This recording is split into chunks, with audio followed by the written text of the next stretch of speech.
চামচ এগুলো কয়েকদিন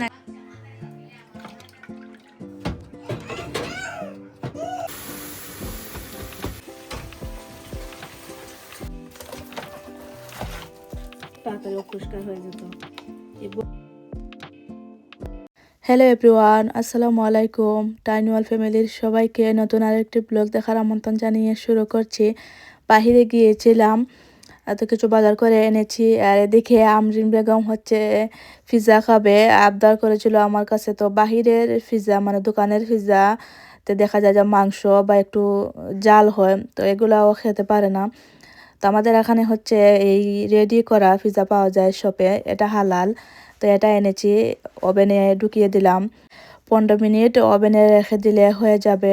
আর এদিকে টুকটাক আর কিছু বাজার করেছি, বেলুন টেলুন এগুলা। সামনে হচ্ছে ছেলের বার্থডে, আমরিনের বার্থডে, সেই উপলক্ষে হচ্ছে টুকটাক কিছু আগে থেকেই বাজার করে রাখছি। আমরিন বেগমের এই লাফালাফি দেখে মনে হবে যে ও আজ তো পিৎজাই খেয়ে ফেলবে, কিন্তু ও একটু খায়। বাজার সব জায়গায় জায়গায় রেখে আসলাম, আর এদিকে পিৎজাও হয়ে গেছে।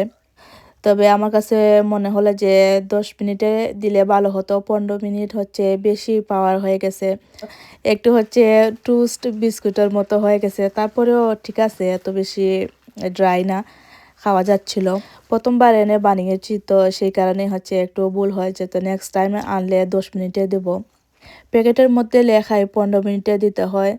তো আমার কাছে মনে হলো যে 15 মিনিট হচ্ছে অতিরিক্ত, 10 মিনিট দিলেই সুন্দর হতো। তো খাওয়া দাওয়ার পরে এখন হচ্ছে দই বানাবো। হাজব্যান্ড কালকে কয়েকটা দই এনেছেন, সেগুলো হচ্ছে এই চিনি ছাড়া টক দই। আসলে আমি খেয়াল করে নিয়ে বাসায় আসার পরে আমি খাওয়ার সময় দেখছিলাম যে এটা হচ্ছে টক দই, মিষ্টি দই না। তো যেহেতু অনেকগুলা দই নষ্ট হয়ে যাবে, তাই ভাবলাম যে এটা দিয়ে মিষ্টি দই বানিয়ে নেই। তো 2 লিটারের মতো দুধ হচ্ছে আমি জাল করে 1.5 লিটার করে নেব। আর এদিকে হচ্ছে ক্যারামেল তৈরি করলাম। দইয়ের মধ্যে বাদামি কালার না হলে দেখতেও সুন্দর লাগে না। ক্যারামেল না দিলেও হয়, দইটা একটু সাদা হয়ে যায়, আর ক্যারামেল দিলে একটু বাদামি কালার লাগে দেখতেই আর কি। তো দুধটা আমি 20 মিনিট জাল করে নেই। আর এদিকে হচ্ছে অন্য প্রিপারেশন নিচ্ছি। 6টা দই এনেছিলেন, 4টা হচ্ছে দইয়ের মধ্যে দিব, আর একটা হচ্ছে যে বাটির মধ্যে সেট করব, সেই বাটির মধ্যে অল্প লাগিয়ে দেব। অনেক দিন পরে হচ্ছে দই বানাচ্ছি, গত বছর বানিয়েছিলাম। একটু বেশি করেই করছি, আমাদের জন্য একটা রাখবো, বাকি 3টা হচ্ছে আমি আরো কয়েকজনকে দেব। যেহেতু বানাচ্ছি, তো একটা বানালে যে কথা, 5টা বানালে সেই কথাই। তো আমি যে কোনো জিনিস বানালে অথবা কাউকে দাওয়াত যদি দেই, কেউ কেউ আছে না ভাই 1জন বা 2জন করে খাওয়ালেন, আমি হচ্ছে যখনই আয়োজন করি যে কোনো কিছুই একটু বেশি করে করি। আমাদেরও খাওয়া হয়ে গেল, তারপরে যারা আত্মীয় স্বজন আছেন বা আমার বান্ধবী তাদেরকেও দেই। এই জিনিসগুলো দেখা যায় যে সবসময় তো আর বানানো হয় না, যখন বানাই তখন একটু কষ্ট করে বেশি করে বানিয়ে নিলে আমাদেরও খাওয়া হয়ে গেল, বা আমাদের উছিলায় অন্যরাও খেলেন।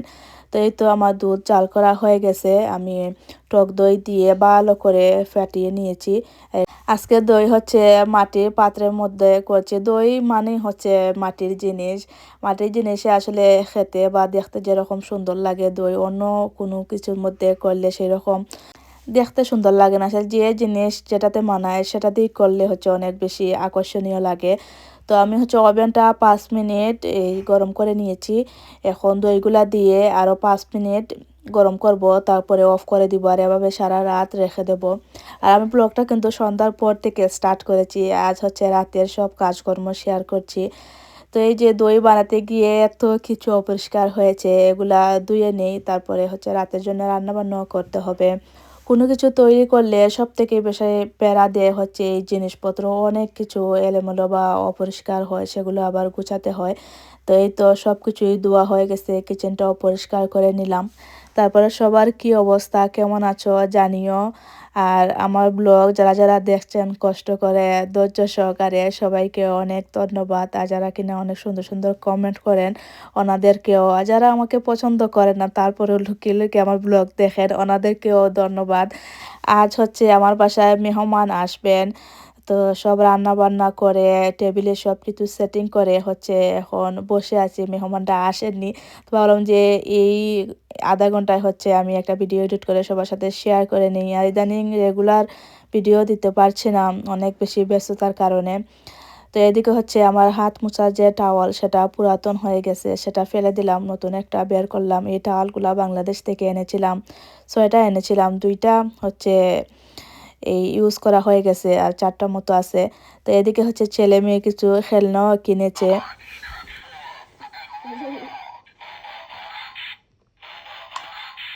এখন হচ্ছে ওপেন করে দেখাই কি কিনলাম। একটা ব্যাংক কিনেছি, আগেরটা হচ্ছে আমার ফুল হয়ে গেছে, একটা দরকার ছিল কিনলাম। আর আগেরটা হচ্ছে খুব তাড়াতাড়ি কেটে তোমার সাথে শেয়ার করবো যে কত টাকা হলো। এখানে এটাকে কি বলে, মানে কেক টেক বা যে কোনো কিছু কেটে রাখার জন্য। যে নিচের পাটটা হচ্ছে কাঠের, এটার প্রাইস হচ্ছে 10 ইউরো।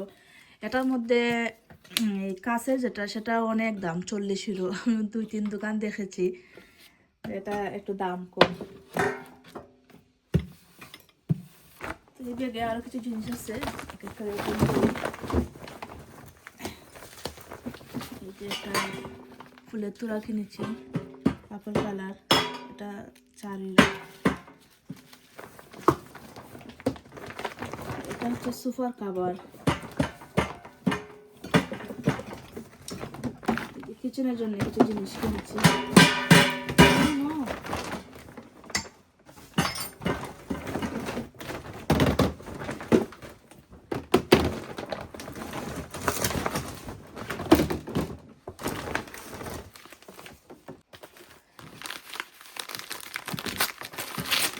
যে 6টা চামচ কিনেছি, স্যুপ যে চামচ, সেগুলো কয়েকদিন আগে যে একটা স্যুপ সেট কিনেছিলাম, তো সেটার সাথে চামচ ছিল না, 6টা কিনেছি।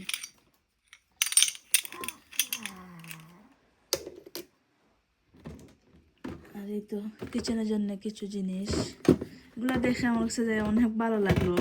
দেখে সিস্টেমটা অনেক সুন্দর, 3টা পার্ট দেওয়া, এটা একটু ছোটো সাইজের, আর এটা হচ্ছে অনেক বড়, পাট পাট করে রাখা যাবে। এটা দেখে আমার আম্মার কথা মনে পড়ে গেল। আমার আম্মার হচ্ছে এরকম একটা মশলার কি বলে এটাকে, মশলা রাখার বক্স ছিল। আগে তো হচ্ছে মশলা পাটায় বেটে তারপরে এরকম বক্সে রাখতেন। তো আমার আম্মার ছিল এরকম একটা, আমার মনে আছে আমি যখন ছোটো ছিলাম। পরে তো বড় হওয়ার পরে তো রেডিমেড মশলা।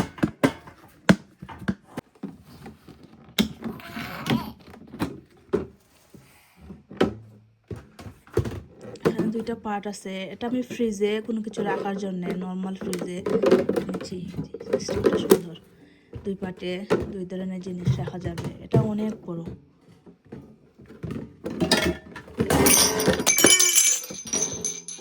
না, একটা চামচ ভেঙে গেছে।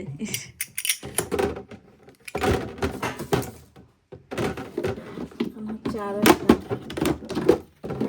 এটা এম সাইজ আর এটা হচ্ছে এল সাইজ। এক পাটেরও আছে, আমি 2 পাটেরটা এনেছি। ফ্রিজে টমেটো, শসা, গাজর টাজর এগুলো রাখার জন্য। এগুলা প্রাইস, এটা 5 ইউরো আর এটা 6 ইউরো। এটার মধ্যে কী কী রাখি একটু পরে দেখাবো। প্রথমে আরও কিছু বাজার আছে, এখানে মাংস, এগুলো হচ্ছে বক্স করে ফ্রিজে রেখে দিই, তা নাহলে আবার নষ্ট হয়ে যাবে। এত কিছু কিনি আসলে ব্লগের জন্যে, ব্লগ করলে তো সুন্দর করে দেখাতে হয়, নর্মাল লাইফ তো আর মানুষ দেখবে না। তো এত কিছু শপিং করি শুধু ব্লগটা একটু আকর্ষণীয় করার জন্য, কিন্তু ব্লগ তো আর ভাইরাল হয় না। মাঝে মধ্যে অনেক বিরক্ত লাগে, মনে মনে বলি যে বাদ দিয়ে দেবো, তো কষ্ট করি তারপরেও মন মতো ভিউ হয় না।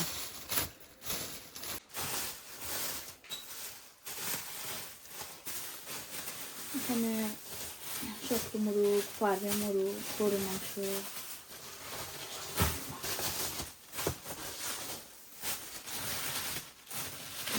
গরু মাংস।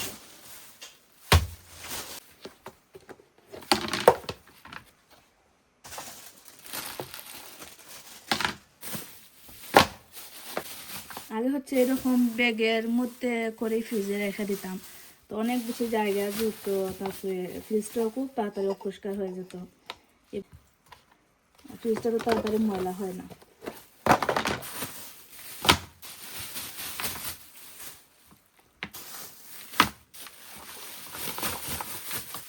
এক ব্যাগে একটা, কালকে একটা পিকনিক আছে, তার মধ্যে স্যান্ডউইচ বানিয়ে দেবো বোনকে মাংস দিয়ে।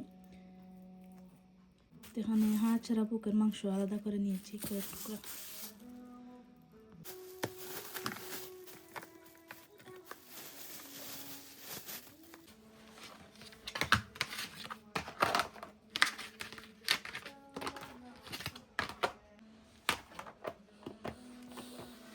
অনেক ময়লা বাসন আছে, এগুলা ক্লিন করবো। তো প্রথমে চুলাটা পরিষ্কার করে নিই, তারপরে রান্না বসাবো।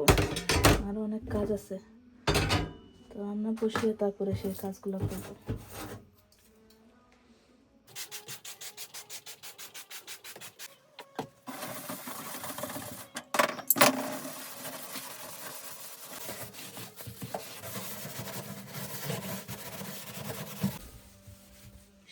ক্লিন করা হয়ে গেছে।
রান্না বসিয়ে দিয়েছি, কিন্তু এখন দেখি যে পেঁয়াজ কাটা নেই, তো চুলা অফ করে দিয়েছি। এখন পেঁয়াজ ব্লেন্ডার করব, তারপরে রান্না বসাবো।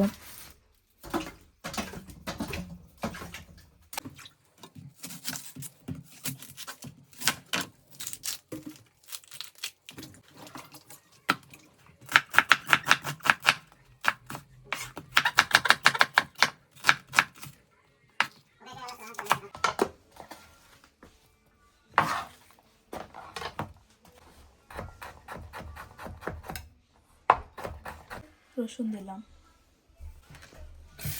পানি দিয়ে ব্লেন্ডার করে।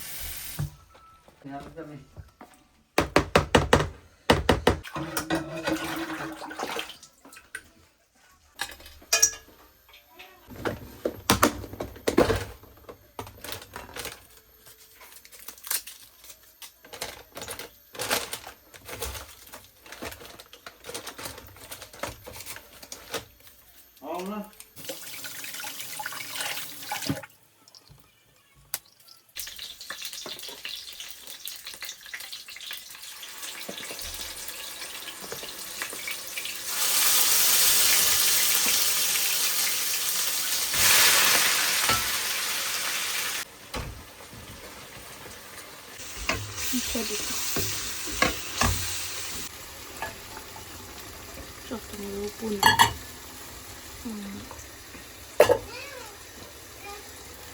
গরু মাংস